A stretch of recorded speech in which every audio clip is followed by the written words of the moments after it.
सभी वैष्णव जनों को साध्वी दयादास की तरफ से राधे राधे। आज आप और हम मिलकर के थोड़ी भगवत चर्चा करेंगे। आज किसी वैष्णव भक्त ने एक प्रश्न पूछा कि हमें भविष्य की चिंता करनी चाहिए या नहीं करनी चाहिए। तो मेरे आधार से हमें ज़्यादा ओवर थिंकिंग नहीं करनी चाहिए, क्योंकि ज़्यादा ओवर थिंकिंग करने से रिश्ते भी ख़राब होते हैं। और ज़्यादा जब हम ओवर थिंकिंग करते हैं, भविष्य की चिंता करते हैं, तो लाइफ की सारी सेटिंग जो है वो बिगड़ जाती है। तो आज इस माध्यम से एक छोटी सी कथा कि ज़िंदगी के जो भी पल भगवान ने हमें दिए हैं, जितना समय हमको ठाकुर जी ने दिया है, उस पल को एक हंस के, एक खुशी के साथ जीना चाहिए। लाइफ को एंजॉय करना चाहिए, ना कि भविष्य की चिंता में दिन रात बैठे रहना चाहिए। एक छोटी सी कथा है, मैं आप सभी को सुनाती हूँ। एक बार भगवान नारायण और गरुड़ जो हैं भगवान शंकर के पास कैलाश पहुँचे। वहाँ पहुँच कर के भगवान नारायण भगवान शंकर से मिलने के लिए चले जाते हैं, और इधर गरुड़ जो थे वो द्वार पर ही खड़े हो गए। तो गरुड़ ने देखा कि एक सामने चिड़िया बैठी हुई थी। तभी यमराज जो हैं उस चिड़िया को बड़े आश्चर्य के साथ देख रहे थे।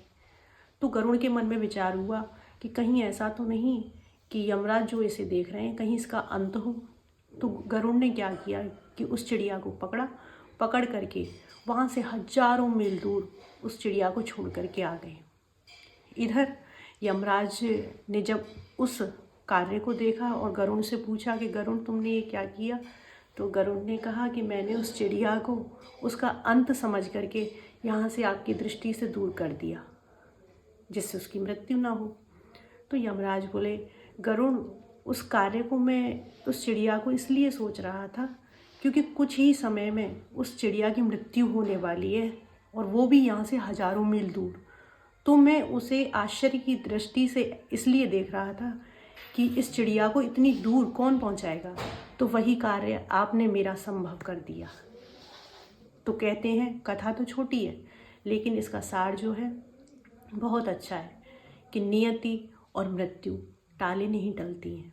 जो नियति में लिखा है, जो मृत्यु निश्चित है, वो उस जीव को वहीं लेकर के जाती है। हमें इस जीवन को बड़े आनंद के साथ जीना चाहिए। जो पल हमें मिले हैं उन पलों को खुशी के साथ और भगवत नाम के साथ जीना चाहिए।